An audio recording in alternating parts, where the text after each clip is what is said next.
Hello and welcome back to episode 2 of the Canon Factory, an elegant podcast for a more civilized age. I'm your host, Sean, and with me are my friends. Hey, it's Adam. And I'm Mike. This is Brennan. This is Richie. And I'm Matt. And let's jump into it. So this past week since our last episode, there hasn't been a whole lot of news since the Entertainment Weekly article. We've had a couple of toy pictures. We've had just kind of more of the same. So we're going to hop back to probably the quote that interests us the most from that article, which is the fact that Luke strongly considers Kylo Ren to have possibly been the chosen one. So I think that's been one of our most heated discussions. So let's go ahead and hop into that. Guys, how do you feel about Luke thinking he's the chosen one, and who do you personally think is the chosen one? And does it matter anymore is also something to consider. Right? Yeah. I think that's a good question, though. Does it even matter? Right. I feel like at this point they're trying to kind of muddy the waters in what exactly is going on. Sure. Because now it feels like we could have debatably 3 different Which chosen ones. Which 3 is a number that's greater than 1. Right. It's definitely more than 1. Correct. So the chosen one. Even term. more than 2, really. It also happens to be more than 2. That's correct. Yes. Right. Yeah, I mean, I don't know. It's something that Matt and I were talking about this week. It just why would Luke leave Return of the Jedi, not thinking that either he or Anakin was the chosen one? It just what really interests me about it is, like, how did he get there? Why does he think that Ben Solo was the chosen one? You know, instead of, I mean, that was Matt's point too. Instead of, like Vader or himself. Well, and maybe the question we want to ask is, how does Luke even know about the Chosen One? Is that even addressed in the OT films? Well, I know that Obi-Wan and Yoda speak about it. I'm not sure if that's in, would it be in Empire Strikes Back? Obi-Wan says, that boy's our last hope, and Yoda says there's another. But I'm not sure if Luke hears that, because he's on the ship by that point.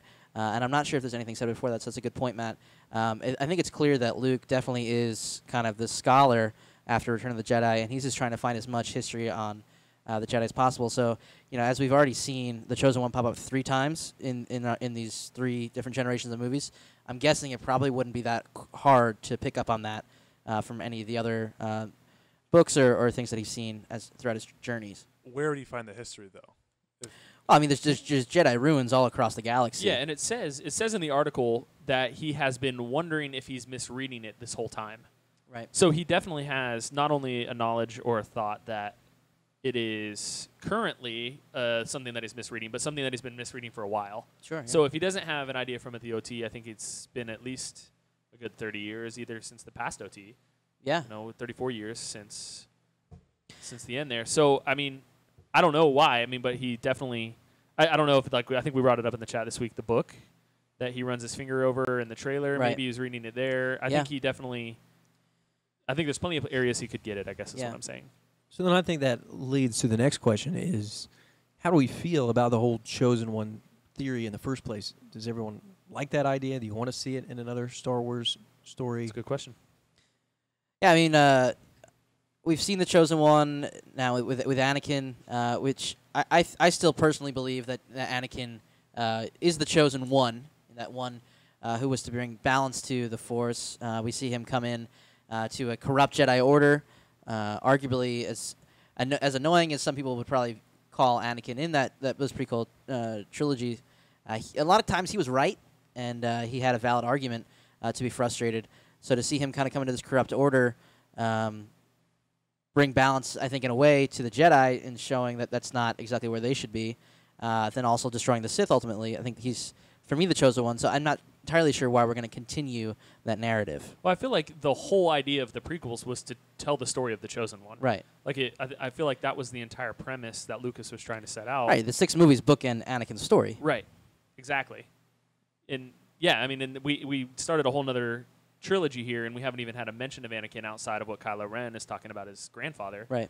So it's not like it can be a continuation of his story personally. Sure. But, you know, I think for me, I find it hard-pressed to believe that it would be anybody other than Anakin. Yeah. I mean, I think Obi-Wan would disagree, but...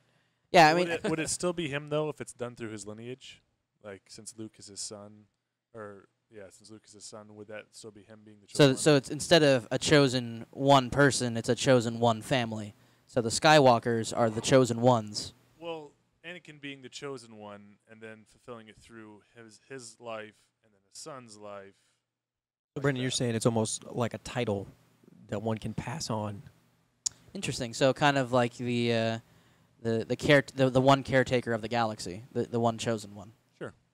Well, see, Something interesting. that's actually a really interesting idea because it somewhat solves, even if that's not actually the case, it somewhat solves kind of my problem, probably my only problem with Anakin being the chosen one, because we have 3 trilogies now instead of just 2. So Return of the Jedi is not the end of our Star Wars story, and that means that concepts like the chosen one are no longer contained to just 2 trilogies. Now they're in 3. Right. So for us to start a 3rd trilogy, going into Force Awakens, going into The Last Jedi, it from a storytelling standpoint, it almost requires that we address the chosen one prophecy again, even if it's only mentioned in passing, even if it's not the central part of this 3rd trilogy. It would be weird from a storytelling Right. standpoint. It would leave a huge plot hole to just never talk about the chosen one again, just because we assume that it was Anakin. Yeah, I mean, I have the Force Awakens Luke pop figure staring at me right now, and he's not looking good. You know, he's sad. He's pretty depressed as he's had bobbles now. Thanks, Adam.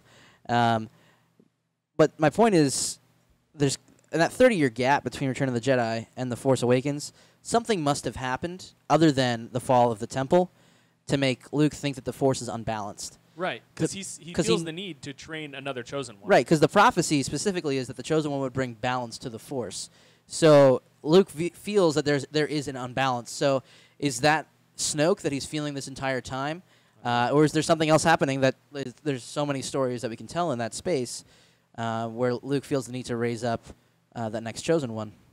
And I'm Do you think this goes back to what I was saying last week with the Jedi being complete idiots, thinking that they're Ooh. just trying to grasp And at straws to fill- about, let's see, that took about, what, fill 7 a minutes for, prophecy that they are 7:20? grasping at Brennan. and hope that it works? Brennan Bush, ladies and gentlemen. No, seriously. Do you think Yeah. it's them just trying to maybe there's a prophecy, like this prophecy's got to be true. There's got to be balance brought to the Force. No, Well, I I think even think that with is a good our point. human history, anytime there's this special, prophecy or religious books, there's going to be multiple groups that are going to try to grab that prophecy or that person and attain it to themselves. So the prophecy we all kind of view as a Jedi-centered prophecy, but this could be something that's just galaxy-wide and more specifically has to do with the Force, less so than the Jedi. So the Jedi constantly are trying to claim that title to be the owners of this prophecy. And I Okay, think so wait, let me ask this question then. Go ahead.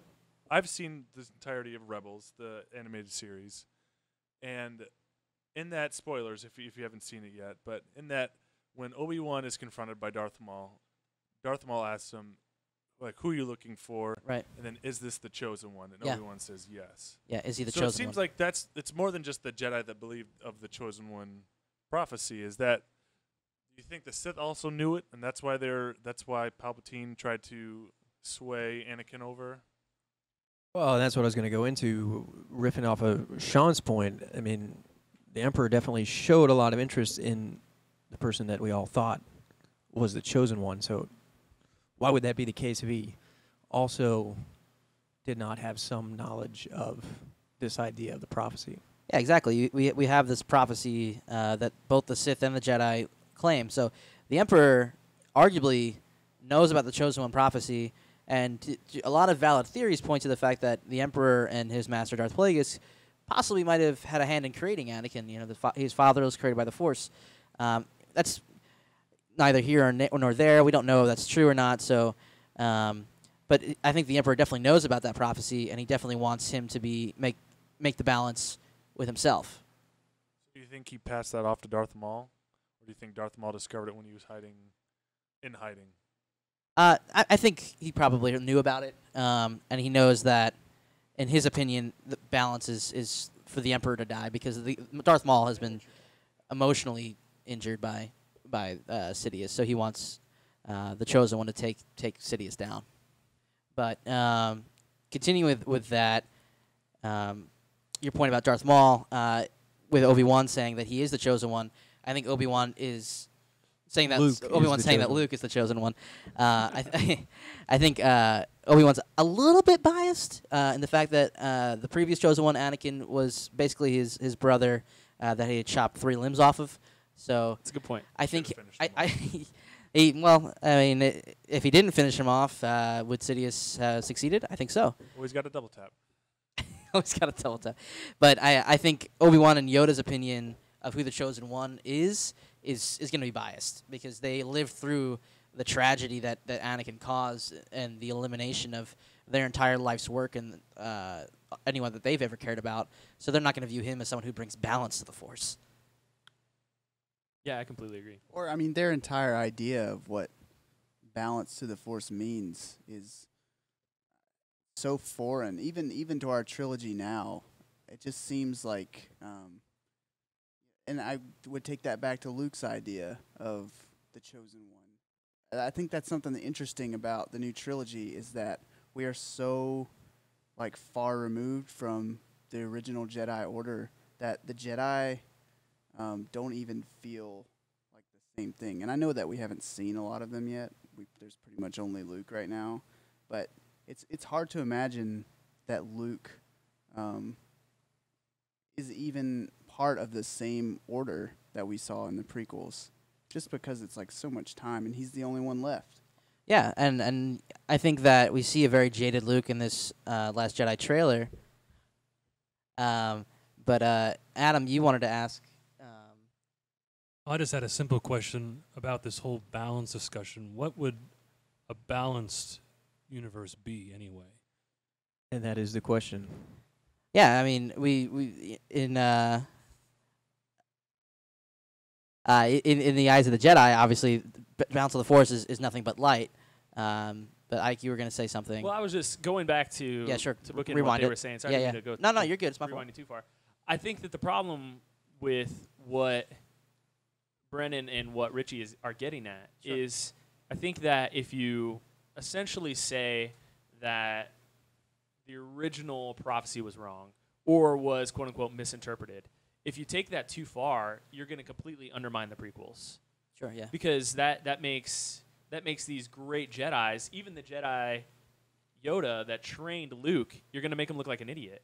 Well, just because he's not powerful enough to interpret. I mean, I'm saying if he thought Anakin was it, and then he was wrong, Yoda was wrong, and then now Luke comes up and they're like, well, it's got to be Luke because Anakin sure wasn't it.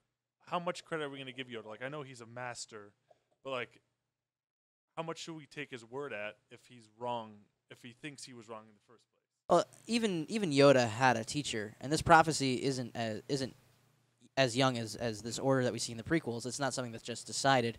This has been around for thousands and thousands of years. Right. So Yoda is a part of the order who's been told time and time and again, you know, that there is this prophecy of the Chosen One, or probably the Chosen Jedi is what they say, to come and bring balance back. So it's not like something that he's attempting to interpret for the first time, but something that he's been taught. So do you think then that other Jedi before them have thought other Jedis were the Chosen One and were wrong? I mean, it's possible. Yeah, I mean, clearly chaos in the galaxy unfolds, you know, every 30 years. Right. So I'm just saying, my concern from a storytelling point of view is we may start to unravel a little bit of the prequels in their and who they are and their power, and undermine it if we go too far with it. No, and that's what I'm trying to get at. Go ahead, Richie. I mean, I think that's definitely a danger. Like, you don't want to take it too far. You don't want to undermine, like, great characters from the prequels like Yoda, like Mace Windu, like Obi-Wan Kenobi. But I think at least as far as I understand it, the idea of the prophecy of the chosen one seems very much like a doctrine, you might even say, where, it's kind of what Sean was getting at. This thing is thousands of years old. It's been passed down. So it's not so much that, these great Jedi from the prequels are idiots and just got this thing wrong. It's just maybe the doctrine itself is just incorrect. And I think,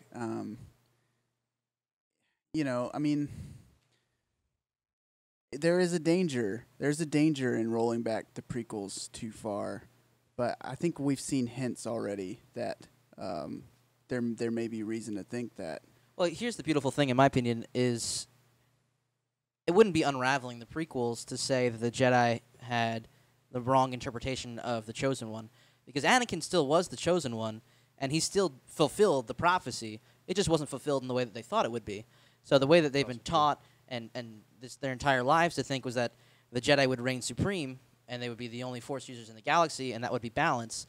That's not what the prophecy was. So they were taught this prophecy and interpreted it incorrectly, but the prophecy was still fulfilled via the prequel's protagonist / antagonist. Right. But I guess my concern with that is for 30 years, maybe.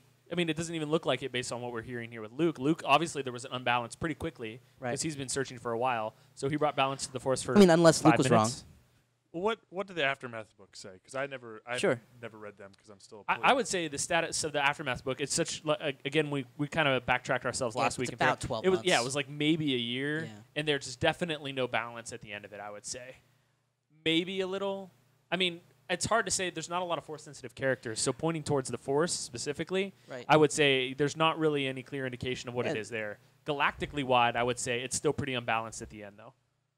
So getting back to the question that Adam originally posed, that's really the key to all the questions that we're asking is, what does balance in the Force actually mean? I don't think anybody knows the answer to that question right now, and are we even going to get an answer to that question? Yeah, I think the character that to me has most resembled balance in the Force was probably Chirrut in Rogue One, who wasn't even necessarily a Force user, but more of a Force conduit. Somebody who I don't remember exactly what character said it in what medium, but essentially said that there are, the Force surrounds us. Obviously, Yoda says the Force surrounds us and binds us, and in all living things, but also the Force. Jedi are able to be used by the Force and to use the Force. Right. And I think there are all the other people who can be used by the Force but cannot manipulate it themselves. Yeah. So Chirrut is somebody who completely relies on the Force and truly just seeks to do the Force's will. Because that's the other thing that we hear about in the prequels is the will of the Force, the will of the living Force. It's this living entity that does have. I would say the other one would be the Bendu as well. I mean, he Sure. literally calls himself the one in the middle Yep. or the one in between or something to that effect. And he's definitely. But is I that mean, we don't see him. Well, maybe wield the Force. Debatably, Sure. spoilers at the end. Yeah. Well, what happens to him? If he was even a character or not, or he's some sort of Force ghost, we don't know. right? But he is at least Force sensitive to be able to kind of coach Kanan through using the Force. Yeah. Now, is he in between as in balance, or is he in between as in morals? I kind of took it. As, can you distinguish between the two? I think that'd be an interesting topic Yeah, that that's true. Matt in the deep dive of And I think if you ask the Bendu that, he'd say, I don't deal in human emotions. right or something you to know? that effect. Yeah. Yeah, I mean that's this is talk of the Bindus is really it excites me because I know nothing about it because I haven't gotten there yet. So for those of us that don't know about the Bindu, Spoilers. this is I assume Rebels. Yeah, it's in Okay, Rebels. so You that's guessed something correct. that if I may make a plug that I'm really excited about for 100 Days of You Star may. Wars, is that we are, we're going to be going through Rebels here pretty soon, and yeah. Well, Clone Wars is going to keep us busy for a bit, but we will get to Rebels. Yeah, I think 60% of it is Clone Wars, but Going back to we were talking about the balance in the Force. I'm reading a breakdown of the trailer because I don't have it by memory. I'm not that good. But we hear We forgive you. in the trailer. You hear Rey respond to Luke, "Lightness and darkness." Then you hear her say a balance. So do you think, going back to we're saying who the chosen one is, do you think that now that information comes to light, that it could be Rey? A new challenger approaches. I mean, yeah. I mean, it could be that Luke was the chosen one to Obi-Wan, and Anakin was the chosen one to Luke, and now Rey's gonna have to be the chosen one for the next generation. It's a bit of a mess. And it's a slight bit of a mess. Well, and I mean, we haven't even said this, but Kylo is still an option on the table. Right. I mean, we don't want to. I mean, I think a lot of people don't want a repeat of another redeemed dark side character. Right. But Why not? I mean, it's just because people don't want to repeat, because people just complain that this is a rehash of the OT. But I mean, if we see, I'm not saying that I feel that way. I'm just saying. but I mean, how would guess you it- feel if we see Kylo Ren be redeemed in The Last Jedi, and then we have an entire film with this redeemed dark side character Yeah. trying to fit back in? This is not entirely Star Wars, but and by not entirely, I mean not at all. But for those of you who watched Avatar: The Last Airbender, you have one of the main Oh, characters.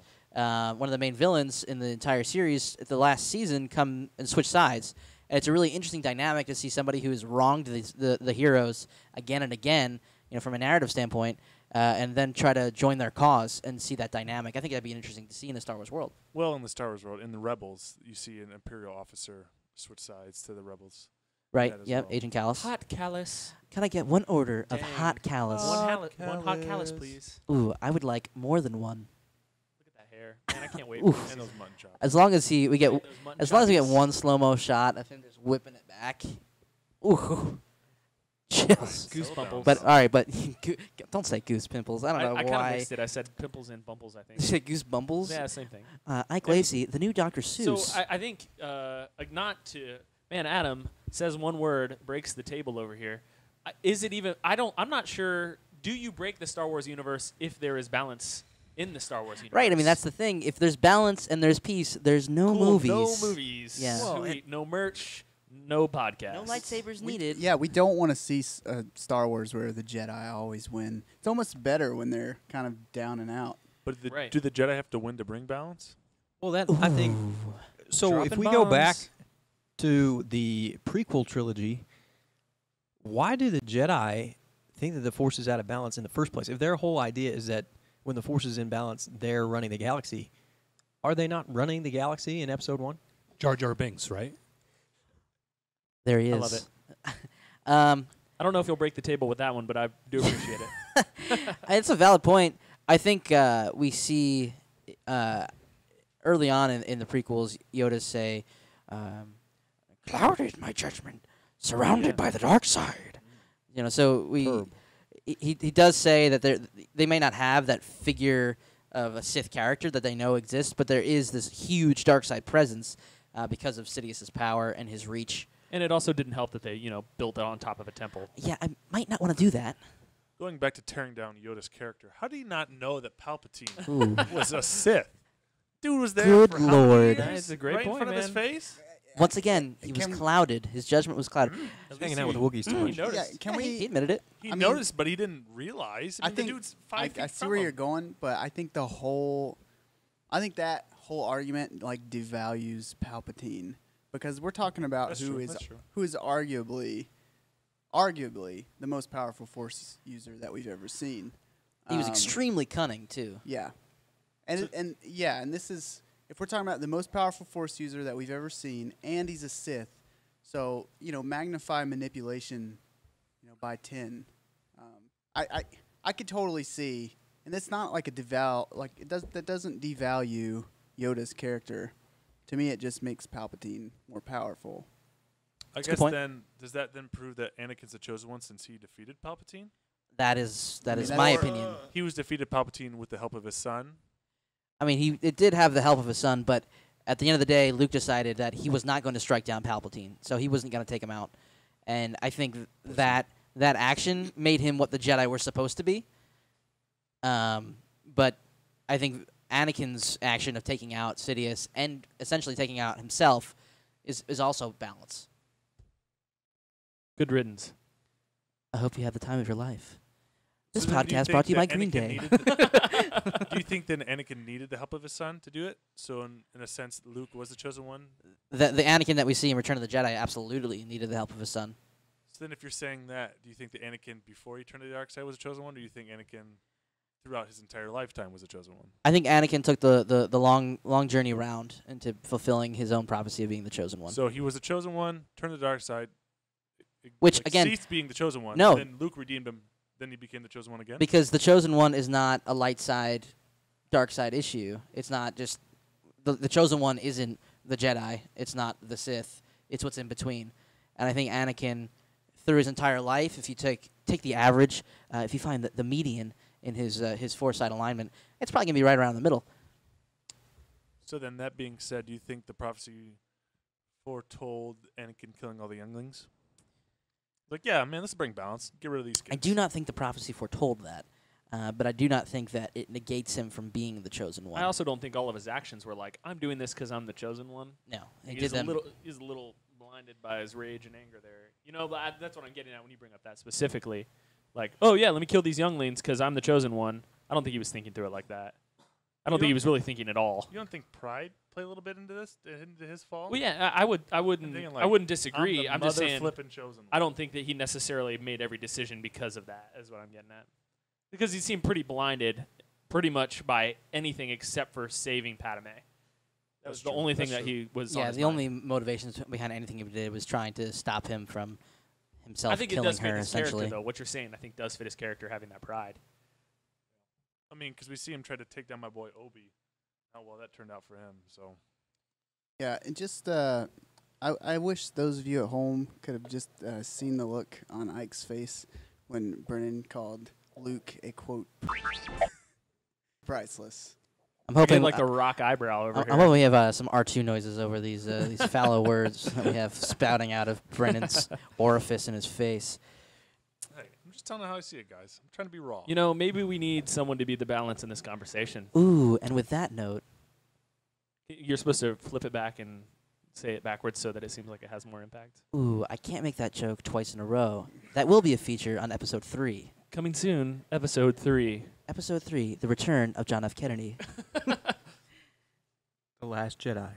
Can I add one thing with what you guys said about He how the speaks. family, because you mentioned the one thing that Anakin had clarity for was Padme, and it was literally through Padme then with the two kids that helped bring him in the last episode, in episode 6, to take down Palpatine. Yeah, I mean, that's a good point. That, you know, again, we bring back to this fact that the Force has its own will and it has its own knowledge.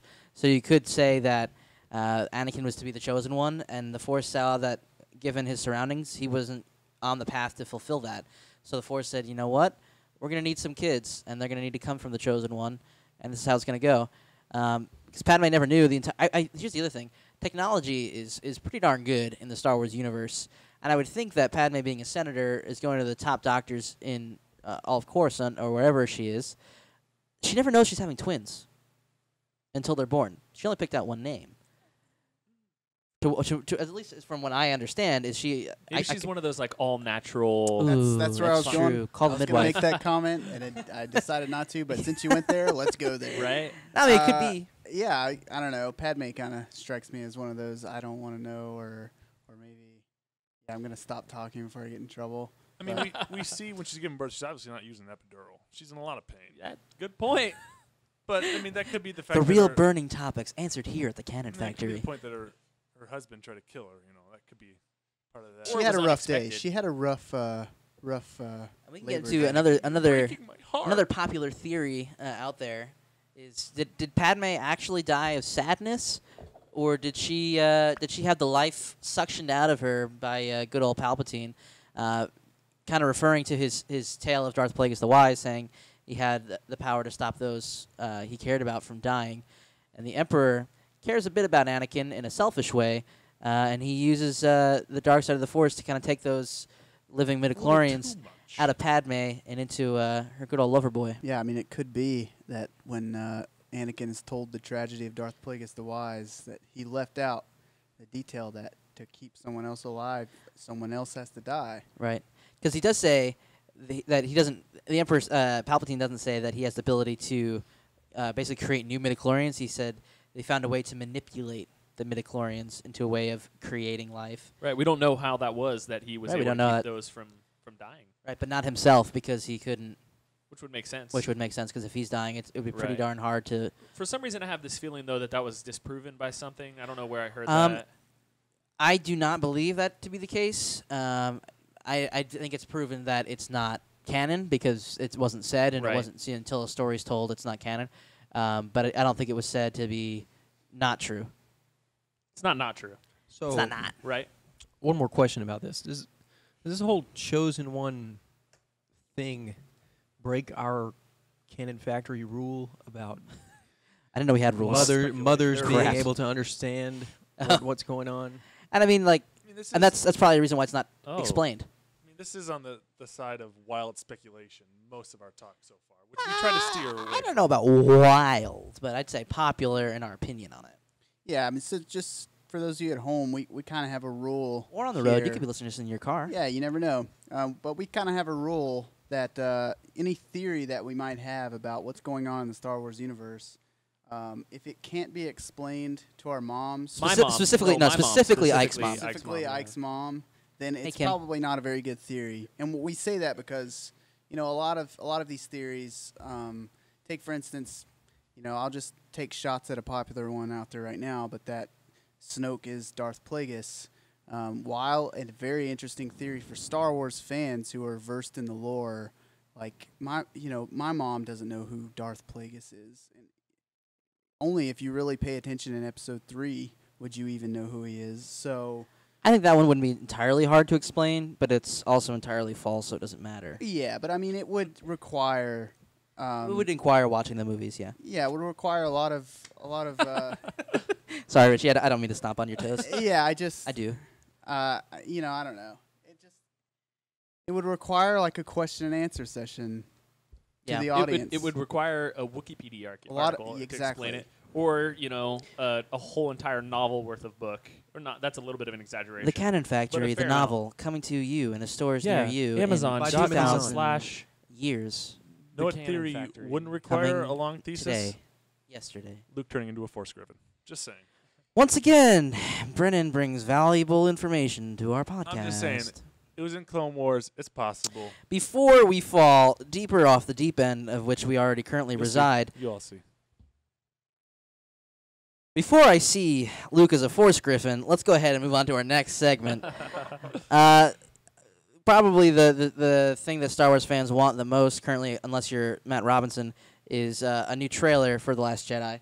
What Now, can I here's an say? interesting question about that. Matt, when the trailer drops, see, you guys don't know this. Matt has decided that he's going to take a sabbatical from And we're going to all hold him Star to Wars this. future. How are you going to get through these podcasts when we're going to be breaking it down? We're That's gonna a be, great question. I might have to leave the room. That's yeah, those are earmuffies. Put them on. All right, but yeah, sorry to interrupt. Yeah, Yeah. this trailer. Let's talk about it. Yeah, sure. So I think something that'd be interesting is if we all kind of made some predictions from what we would like, either what you would like to see or you think is likely to see. If you're saying it's what you would like to see, you're probably going to be somewhat off base. Like if Brennan would like to see 37 Force Griffins carrying him into the closing scene Just of the one, film, Luke. we're I would probably be not okay going to with see that. as a trailer. What was that? I would be okay watching that trailer.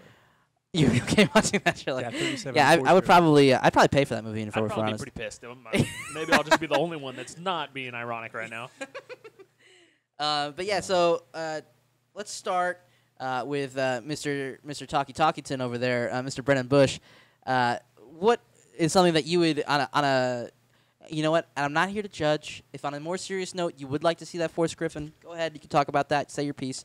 But what is something that you would think is either a bold prediction or that you would like to see in the trailer? I mean, honestly, I think it'd be funny to see a Force Griffin. not as like a true Star Wars fan, just to see everybody freak out about Sure, it. yeah. But we've seen a bunch of leaks with toys that have Rey and the Praetorian Guard. Is that what they're called? Praetorian Guard. Praetorian It is Guard? referring to the Roman guards. Has anyone? So they're all paired together, and we see that. So I'd like to see just like maybe a 2-second clip of them either charging at each other or about to go into full battle, because it seems like Yeah. everything that they have is them paired together. Like they're going to be doing serious battle. Yeah, I mean, there's that behind the scenes photo of Rey of Daisy Ridley training, fighting against 2 people or 3 people, Correct. and Kylo Ren training against fighting 2 people. Some people would jump to conclusions and think that's Luke and Rey, but could be his own Praetorian Guards. Not sure. I think that you say that. This is a little bit off our topic here, but that would be interesting to see if we do see Kylo Ren kind of start switching sides and have the Praetorian Guards going to take out Rey, but Kylo saying, he still wants to teach her and taking them out. So you're saying Snoke's gonna be like, finish her, and he's like, no, we can still bring her over to the dark Yeah, side? that type of thing. So then Snoke says, well, that's on you. Go ahead. And still the Praetorian Guards listen to him. But yeah, that would be absolutely... I mean, that's something that we've now clearly seen time and again. The Praetorian Guards are in existence, so that wouldn't be something harmful to put in a trailer. Yeah. That's just my thoughts. That's my one little thing that I'd like to Sure. see. Yeah. Richard, son of Richard. Yeah, so what I would like to see, since in the first trailer we got to see a fair bit of Rey and Luke on Ahch-To? Ahch-To. Ahch-To. Ahch-To? We're gonna get it. Yeah, Keep moving here, guys. I'm We getting got there. it. Yeah, so we saw, a fair bit of Rey and Luke already. And in my opinion, I'll take kind of the Matt line on this. I don't need to see any more of Rey and Luke. I've seen enough. You've got me. I'm going to the theater to see this movie. Right. I don't want to see any more. Wait, of you that. need convinced? I did, yeah. Okay. Yeah, it's all based on the trailer. If it wasn't good, I wasn't going to go. Wow. Yeah. Most impressive. But yeah, so, I mean, we've seen plenty of that. What I would like to see is a trailer that kind of mirrors our first trailer where maybe we start with a voiceover from Snoke and we see some maybe scenes of Kylo Ren training, which is something that I think everyone kind of wants to see in The Last Jedi anyway.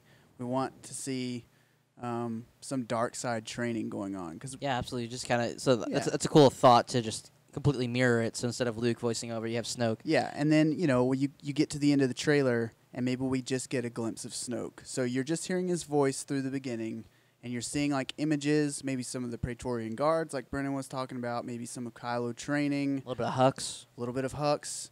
Just first-order stuff. And then you get to the end of the trailer, and it's a close-up on Snoke's face, and he says the last line, and then, boom, Star Wars The Last Jedi, December 15th. Richie, I'm going to put you on the spot. What is Snoke's line at the end there? Kill Luke Skywalker. Ooh. And the Jedi.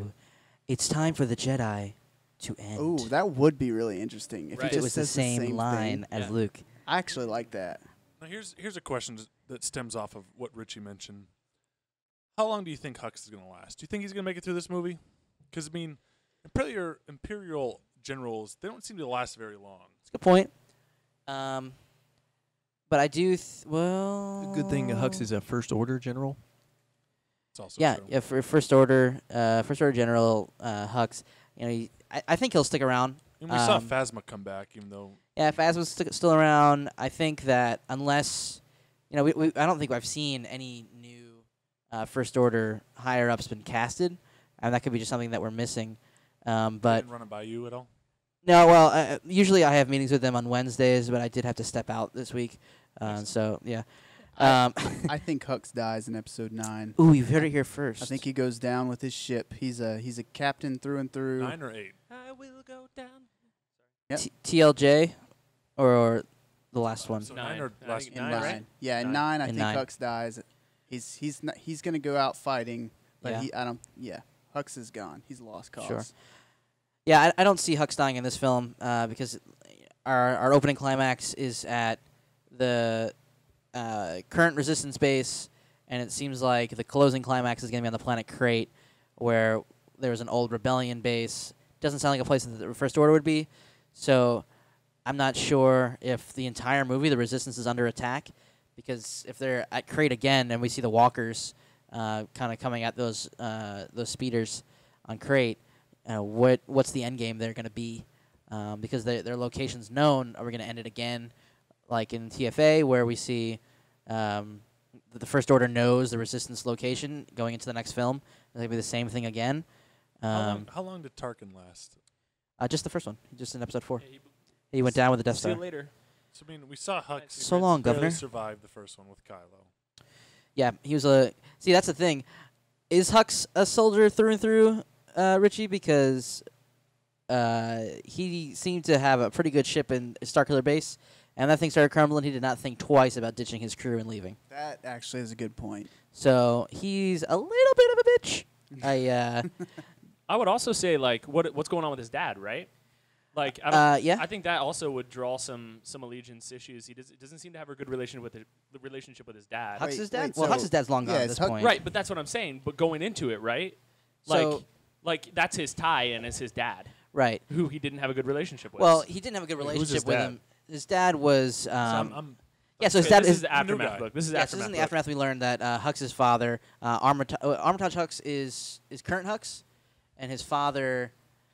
Brennan, go ahead and look that up Somebody for me. get that on the Google. Go ahead and yeah, I'm go ahead trying and to find remember the names Hux's exactly, too. father. Anyway, But anyway, Hux's father was a member of the Empire, and he was largely in charge of the Stormtrooper program. So when the Imperial Remnant is kind of gearing up to retreat into the unknown, they're trying to grab a couple of key people that they will need to rebuild an Empire in the shape of the First Order. One of the people they grab is General Hux's father, Brendel. Brendel. Yeah, Yeah. that's right, Brendel Hux, to kind of lead the Stormtrooper initiative. But basically, that's going to be inherited by Armitage's son, and that's how we see him leading the Stormtroopers in The Force Awakens. We've derailed completely. sorry. no, I'm just trying to ask I questions think- for no, those I who didn't- aren't as versed. Like Sure, yeah, yeah, myself No. to understand. I'm just No, saying no. That wasn't a bad question. no, this It is was the a good point. question. Our I'm point is just to come saying, up with ideas I was and just see thinking where in those my brain, conversations bring us. How the heck did we get here? Yeah. Yeah, I can't remember. Well, we came from about Richie's Richie's idea Good for what the thing trailer's we going to be, recorded this whole With thing. Hux. and just saying, see worry about the it. phrase "a little bit of Hux" brought us a little bit of theory, Oh, a little bit of No, that's good. conversation. All right. Sorry, Richie. we Back can to what you always were saying. go back and listen and figure out how we got here. That after we're is done. true. That is true. Yeah, so that's it. I'm done. Yeah, I just would like to see Snoke close out. Cool. Yeah, no, I think that'd be really interesting to see. Maybe give us a little flash of that blang blang, that little black ring on his arm, on his Yeah. hand. Yeah. What do you think that's for? I mean, there's rumors. I mean, listen, there's so much crap There on is the a internet that ton you of don't know. rumors. So I mean, people say that it's a black kyber crystal, which I've never seen a crystal be anything other than clear. Like a Schwartz ring? Schwartz be with you. Yeah. So I think it's just a cool ring. You know, he's got those fly gold robes. I think it's just a good old ring. The only thing that I could think is that it's a status check. So he's a part of some kind of elite group, and that's kind of their symbol. Like Canto Bight seems to have a large group of elite individuals. So it'd be interesting to see if they all, some of them have that same type of ring or black stone. That's my only thought on it. Like a gang sign that they flash? Sure. Yo, I'm in the Knights of Ren. Oh, let's get hype. Right? Like, So- why don't you show your? Yeah, I think for me, I want to fall, and I think they did a really good job with this in The Force Awakens, leading up to it. I want to see as little as possible. Yeah. I want to see. So do you Star want a Wars. trailer, or are I you wanna fine be with hype. it? Just I mean, I think I'm gonna see the movie, I right? feel like But they have to have another. right. yeah, they're gonna have one for sure. Yeah, but yeah, it's yeah. just a matter of like, But do you want it? oh, yeah, I want it deep down. you my want it heart in your wants heart, it, yeah. But you know, I know that for me, and I remember leading up to The Force Awakens, spending time on Reddit, spending time on the internet, and there was some times where most of what the timeline that they had laid out, based on what we had seen in the trailers and making some guesses, we had like most of the outline of the movie. Yeah, I kind of hated myself because I basically had Han Solo's death borderline spoiled for Right, me. because So it was at that point that I had ducked out completely. Yeah, and I'm already approaching that point because, Yeah. like you said, for the most part, we can draw already some big major plot points and when they're going Right, to occur absolutely. in the movie. So I think, like for me, show me as much as you can without showing me anything. Yeah. But what I really want in this trailer, there's one thing that I want. Yeah. Man, give me some of that John Williams. Ooh. Man, that's every single trailer. We haven't touched on this yet, including the Rogue One trailers. Man, those John Williams scores, like hitting me with them.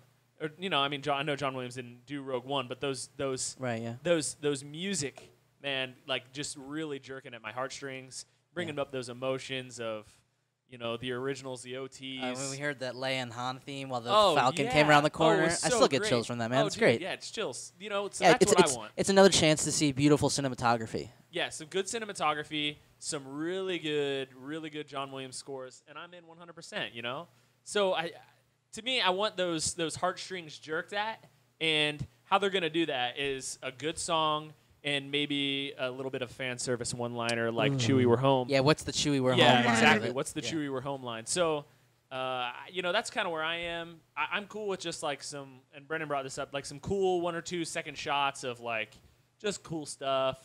But you don't have to show me more of what I've already seen. Yeah. A good score with like some actors in the same places that they just were, with someone talking over the track over the 30 seconds of the trailer, and I'm in. I'm hooked. Yeah. I'm good. So to summarize, you want John Williams music and cool stuff.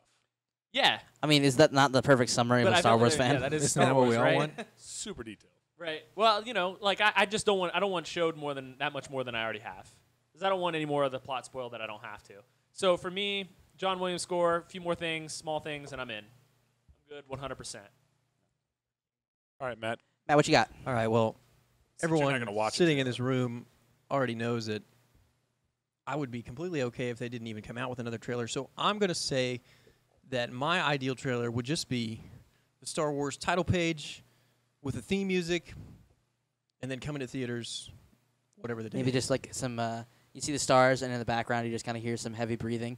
You have like that would be great. like we see that shot of Ray sprinting. Like I will So you be. just kind of hear. Excellent. You just hear Ray just kind of like that quiet. Just breathe. And then you get that Star Wars title card.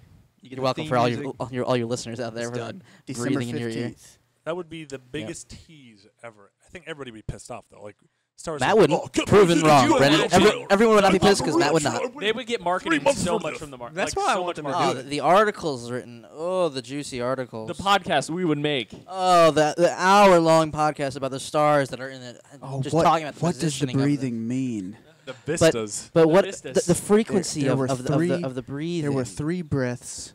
There's three chosen there were ones 3 because there were 3 inhales. breaths. Uh, There it is. We solved it. Right. confirmed. I'm kind of Half-Life like 3. I'm kind of like everyone else here. It's not going to take any more trailers to convince me to go see this opening day. Yeah, I I mean, don't. please. Yeah, I mean, I don't think any of us need convincing, but But maybe if anything, the Porgs. What is up with the Porgs? Right. They just Seeing them interact with Chewie, you're saying? yeah. I see this Porg all of a sudden with Chewie. What's he doing? yeah, I want us to pan into tease us, pan into Achto. I think we're gonna see more of Ray Luke and just kind of see R2, Chewie, and the Porgs, and just kind of stand there, R2 and Chewie, and a Porg just come and land on R2's head, and Chewie just kind of, And then cut. and another one lands on his shoulder. Then we go to the next scene. Yeah, yeah. I think that'd be really cool. Man, That they're the would new BB-8, man. Oh, I yeah. remember The Force Awakens leading up to it. Everybody's like, oh my god, BB-8 BB-8 is adorable. Everybody's the same way with the Porgs, man. And all you people who are getting mad about the Porgs, you shut the hell up because those things are Jeez. Oh, beautiful. We don't want to alienate. Are you gonna tell Because me we to be got easy? 77 Brandon plays Bush, on our last you podcast. 70 of Mister, them the for me. Jedi are worthless. So- Let's deface Yoda. Everyone sucks. You're telling me to dial it back? Me? So Sean, That's fine. That's fair. It's your turn, man. What do you want to see? Well, my scholars here have kind of brought up mostly what I would want to see. I think I'm with you, Richie. I don't need to see more of Luke and Rey. I want that to be as mystical in my viewing experience as possible, because we've been waiting so long to see Luke and where he is. I want to see that in its entirety by itself. Adam's showing us some more cute porks. But yeah, I would like to see possibly Chewie with the Porgs. I would like to see some of the dark side stuff. But really, what I'd really like to see is Leia. We really haven't seen much of Leia at all, and popping up in front of me is a recipe for pork potatoes. So I'm all about that. But I would like to see. This is going to be Princess Leia's last Star Wars film, and we really haven't seen her in the trailer. I'd like to see maybe one BA line from her, or it kind of sounds like that Poe has kind of become her surrogate son and kind of the stand-in to become the next main leader of the Resistance. So maybe see a little bit of them interacting and where they're going, because we know that Finn and Rose are going to go off on their adventure. Luke and Rey are on theirs. Are Poe and Leia going to be together? That's probably one of the things we don't know is where are Poe That's and Leia that's going. one thing I've been really disappointed about is Sure. how little we've seen of Poe. Yeah. I feel like they set him We up s- to be like this huge character. I've seen very little. Well, it's interesting what- because originally he wasn't supposed to survive The Force Awakens. That crash on Jakku, he died in the original write-up. So when the role was pitched to Oscar Isaac, J.J. Abrams is like, you start off the film, and Oscar's like, great. He's like, you do this, and it's kind of all you're a main center. He's like, yeah, I'm all about it. And then you die, and he's like, oh. And he's like, well, I don't want to die. And J.J.'s like, all right, well, we'll think of something. And they came back to read over the table reading, and Oscar's like, so what's the story? He's like, oh, I figured it out. You don't die. You're good to go. So do you think that Oscar like leveraged his role to not die? Like, you think maybe JJ? I don't think so. JJ He seems like a pretty stand-up guy. I think Oscar was just really excited to be in Star Wars, and he was really disappointed to die in Star Wars. Yeah. So, I mean, if any of us had a role in Star Wars, we probably wouldn't want to die immediately. It's just human condition. He's my favorite character in The Force Awakens. He's awesome. Yeah. He's really Mr. Cool. I think if you walk through him logistically, I think, like, for me, he's definitely my favorite. It doesn't even make a whole lot of sense exactly, like, why anyone else would be. I don't know. That's just me personally. Rey's cool, but, she gets her Force abilities a little quick, if we're all honest with ourselves.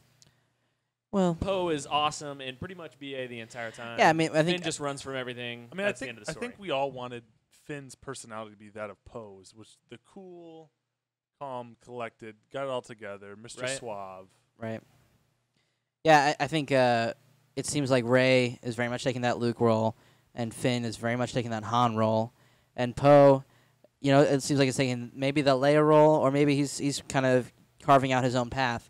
But Finn, it seems like, remember at the end of the Force Awakens, the only reason why he stuck around was because of his crush on Rey, and now that Rey's off doing her own thing, it'll be interesting to see if he still wants to stick around with the Resistance, or he's kind of like, no, the First Order's still around, and they still blew up like a huge system, so I still want to kind of flee. Well, if you mean the Entertainment Weekly article said that he was still trying to run, and There you that go. Rose was going to save him by showing him the hero that she viewed him to be.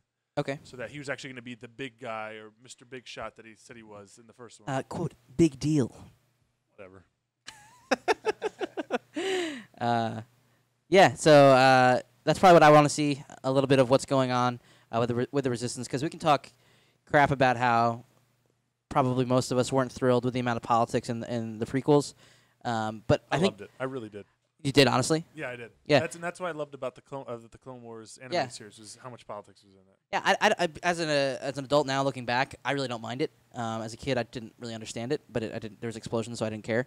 But I would like to see some of the politics. I reading the Aftermath trilogy and then reading Bloodlines, it's still very clear how big of a role politics plays in the galaxy, and we didn't see that at all in The Force Awakens. We just see, stereotypical good versus evil, not really knowing their backgrounds.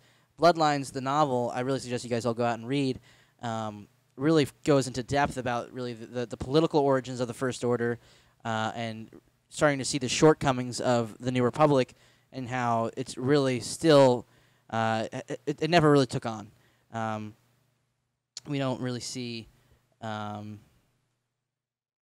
where the New Republic is taking a foundation in the galaxy. It never catches on. So to see if they're kind of trying to think up a new strategy in that terms of politics, because there's this whole galaxy that has no government, essentially. And it's very much the Wild West, more so than it ever was in the original trilogy, even. So it'll be interesting to see that dynamic. Final couple minutes here, we're going to go ahead and make some bold predictions. So we'll go around the same order. Brennan, if you had one bold prediction, I could probably guess what it was. The Force Griffin? If you really want it to be the Force Griffin, I'll let you talk about it. But otherwise, Shoot for something actually realistic that. actually bold. Yeah, 'Cause, that the Force Griffin's a shoo-in. I mean, because the Force Griffin seems too obvious to be. Right. Yeah. Absolutely. Severe think- eye roll. I don't know. I think we'll see. I don't think the Knights, like we see mentioned that the Knights of Ren were there's some cloudiness whether they were killed or they're now the Praetorian Guards. So that being said, I'd like to see my bold prediction. You'd like to see your bold prediction? Yeah, I'd like to see my bold prediction. My Will bold you? prediction is that they aren't dead and they are the Praetorian Guards. Okay. Yeah, I think that's not totally really plausible. that bold, but I feel like it's It's safe. not entirely bold, but it's A safely bold prediction. safely bold. Yeah, I think what's interesting is the Royal Guards, which these kind of guys take after. They were uniform in their design. They all had the same gear. These Praetorian Guards do not. They have different helmets. They have different weapons. Which all the Knights of Ren did have different different weapons. helmets, different weapons, exactly. So it matches up. Seems They're like the Star Wars Ninja Turtles. right. So it seems like they got a little bit of a promotion, some new health insurance. They got all the go-to things. Richie, bold prediction: The Last Jedi. What's going to happen that we have no idea is going to happen? Okay, so everything about The Last Jedi is being set up that Luke has some very fundamental questions, or maybe has found some like very revealing answers about the Force. And so my bold prediction for The Last Jedi is just one sentence, and it is, there is no such thing as the Chosen One.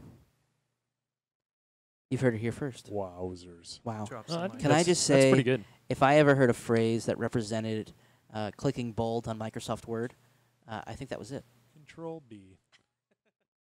So for me, I think the fundamental problem with, not to get super meta, I think my bold prediction is Yeah. that there is no bold statements by Rian Johnson. And what I mean by that is, Okay. I think everyone is expecting a "No, I am your father" statement, Yeah. and everybody wants it. Everybody wants that juicy, that good stuff that's going to That drop good some good. bomb. That green But I think if Ryan's smart, unless he's got a really, really good idea, nothing's going to live up to everyone's expectations if that's the level Yeah. that he's aiming for. Because literally, I mean, I would say maybe I'm a little biased here, being Sure. the type of guy who makes a Star Wars podcast. But that is one of the greatest, most quoted lines in all of history. One of the greatest twists in all of cinema history, yeah. cinematic history. Yeah, yeah. So to try to live up to that, I think if he's smart, he won't try. Just because it would be a logistical nightmare to make everybody that happy. So that's kind of where I stand. I think that there'll be some cool stuff that happens. I think there'll be some things maybe that we don't expect, but some huge bold prediction, I think I'm out on. Yeah, I get that. I mean, and I think the reason why you were able to have that kind of major statement in Episode 5 is because you had the same guy telling the story in all three movies. Yeah, that's a good point. You know, George Lucas had his vision for the three movies, so he was able to say, like, this is going to happen, and we're going to have this drop this bomb of I Am Your Father in Episode 5. Whereas J.J. Abrams wrote his movie and just kind of handed the reins over to Rian Johnson Yeah. with no strings attached, from what it sounds like. There's no pre-planned thing.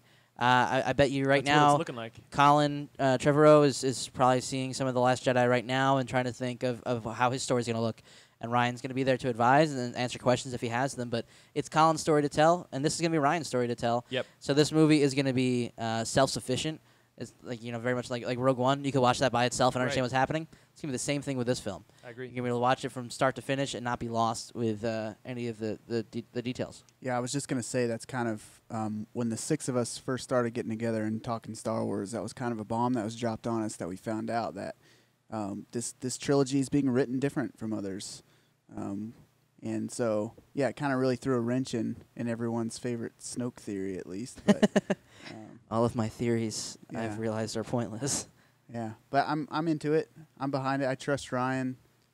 Absolutely. Trusted JJ. So The more I hear about Ryan, the more I see him getting involved. I mean, what he did at Celebration. At Celebration, Yeah. going out and greeting everybody. The more I've seen him talk, He's a real class the act. more I saw this in Gareth too in Rogue One. He just is such a fanboy of the whole series, Yeah. and so to have someone that I know is at least a little bit like me, Right. in there Yeah, holding the and- reins, I trust him. And we watched him on the Star Wars show today, and just seeing Yeah. how excited and giddy he is to be in Skywalker Ranch, Right. and sitting next to John Williams and watching this movie that he's directed, Yeah. and just loving the Star Wars universe. He said, like, if he was asked to do another one, he would absolutely do it. And if there's anybody at this point that we've seen make new Star Wars films that was going to say, we're going to give you the reins for an entire trilogy, I'd want it to be Ryan. Man, that's a That's a bold bold statement. prediction. There's my bold I haven't prediction seen his for movie, the, but for if the he wants to Star make Wars all of them, I'm universe. okay with it. Not all of them, but Just slow your roll there, Sean. listen, are we not making bold predictions right now? We are. Let's So hear yours. that's Let's hear fair. it. Let's hear That's it. What you fair. got? For the movie, or does that count for me? The movie. All right, so for It's the gotta be The Last movie, Jedi. bold prediction. I think we're going to see a major hit. I think Ryan has said that he's trying not to make this a rehash. And at the end of Episode 5, we had the Empire very much in control and the rebellion kind of on the run. I think it's going to be a little bit flip-flopped here. That's an interesting thought. I think Do we're you going to that see. opens the door for redeemed Kylo then? I think it might open the door for redeemed Kylo. I think my bold prediction will be that the New Republic will be starting to start to reclaim some of the primary planets in the galaxy and reestablish a republic. And I think we're going to see Leia's sacrifice be the catalyst in that, because I think Leia's sacrifice is going to see Kylo rethink his entire life. I thought I read an article that said Leia didn't die. We don't know if she's going to die. Didn't We John saw Boyega say that? John she was? Boyega said that the film does a very good job in making sure that Leia lives on. That could be in your heart. That could be physically. That could be as a Force ghost. We've got Right. no idea. The Star Wars universe has so many ways of making somebody live on. We're never going to see Leia's face again after this movie. Yeah. So I don't know how they can do that and have her stay I mean, I always said alive. that. Right. I always thought that her and Chewie were going to go off in the Millennium Falcon to recruit for the Resistance. What is that? Just What is fly. this, like Yeah. Furious 7 here? Yeah. I'm not going to say. So driving down the road, gives him the nod. Just gonna see them driving in the drive- sunset and be like, yeah, okay, there driving goes up. 2 main characters from our entire life, and they're just like, nah, I'm done. Right? Yeah, I don't know about that, but it could be. I mean, you're not saying they're flying in the sunset. You're saying that they would go off to say, I mean, they're not like saying deuces. Well- They're saying like, let's go get more people. and I mean, and that could work into what I was just saying with the New Republic being solidified, and Leia saying, I need to stay here and govern. And the fight's true. going to continue out there, but I need to stay here and make sure that this government doesn't fall apart, because that's something that she didn't do in Bloodlines. She very much, well, she stuck around. She was the senator of the remaining people of Alderaan, and she did her job as a senator, but she was by no means that central figure, and she always kind of fought for there to not be a central figure. But I think seeing her experience of the Republic falling apart so quickly, she realizes that at least for the short term, she needs to be that central figure like Mon Mothma was. Makes sense. Matt, you got one? All right, so I'm gonna go way out on a limb here. So hold on to your seats. Try to track with me. I'm clenched. Ripping. I'm gonna say Luke will not turn into a Force Griffin. Oh, you heard it Last here Jedi. first, folks. Dropping bombs. There will be no Force Griffin. That is Matt's bold prediction. And I got to say, I hope to God you're wrong. Adam, you got one for us? I'm just sitting here. I know there's some ideas against seeing Vader reappear, Sure. but I'm kind of curious if there's any reflection from Luke meeting maybe the gravesite of his father again. Okay, so so we always kind of thought that Kylo might be one going back to Vader's castle. Maybe Luke goes to Vader's castle, goes to his grave on Endor. Sure, maybe. That's not too bold. No, that's bold. I mean, that's a lot of screen time. Can I make another bold prediction? Brandon, we said one, but I'm I know, feeling but generous. I have one that I actually thought I'm- of. Like, I'm you guys put me on the spot. I'm so I feeling kinda generous. we see Luke's green lightsaber. That is bold because, I mean, it is something that everybody talks about, but we don't know if it's going to happen. I Right. don't think it's going to happen. If you think it will? follow Star Wars leaks on Reddit, they are obsessed with the green saber. What? Well, 100%. Reddit's obsessed with anything that, ignites their lightsaber. But I'm just saying, we've seen. But actually, Wow. seriously though, man. I mean, we've seen the different toy mock-ups, and we see Luke's hand looks like it's ready to hold something. It could be a Could be his walking stick. could be his walking stick, but his walking stick Could also be could Rey's be hand. his lightsaber.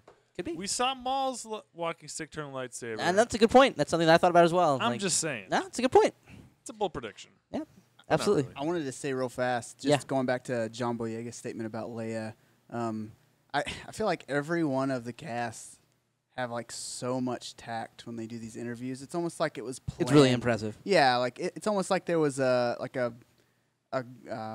meeting at Lucasfilm where they got Daisy Ridley, they got John Boyega, they got Mark Hamill, and they're like, okay, when you give an interview, this is what you say. Or do you think they hand the questions out to interviewers like these? You can interview us, but here's the questions that you guys can. I ask. doubt Yeah, it. I Because if they think did that Disney was furious with the amount of leaks that happened with The Force Awakens, Yeah. and that they've done some serious work to make sure that doesn't happen again. But it's not just that they're not leaking; it's that the things that they say are like perfect teasers, like John Boyega saying, Leia will live on. Like it's just. I mean, such these a- are actors. They are people who think about. Man, they're being They're- coached, man. Yeah, They're I being think they coached. are. That's what I'm Absolutely being saying. I coached. mean, Mark Hamill's the ultimate troll in this too. I love Mark Hamill. I think too, you can tell that they're being coached when there's multiple of them and they're making eye contact when something's said Right. because one knows what the other one's They're like, supposed to be Absolutely. saying. Remember, they know. remember your Like, training. Yeah. They are. Like, don't they're you say pros. it. Don't bring up Darth Vegas. Right. Yeah. Larry oh, Kasdan. No, that was ridiculous. Yeah, they're pros at this. So. Yeah. But anyway, I think it's about time for us. So I just want to thank you guys for tuning back into the Canon Factory, an elegant podcast for a more civilized age, and your source for everything Star Wars. I just want to go ahead and remind you guys that we're about 120 days away from The Last Jedi and just 20 short days until our journey through everything that's visual canon with our 100 days of Star Wars. If you follow us at the Canon Factory on Twitter, you can see in our bio that we have a link for a Google Calendar. Ike has laid out the entirety of visual canon for you to watch as leading up to the premiere of The Last Jedi. So if you guys want to go ahead and follow us there, look out for our podcasts. As always, they're going to be on iTunes, SoundCloud, as well as YouTube. Follow us on all those mediums to be sure you're kept up to date with everything Star Wars. See you next time.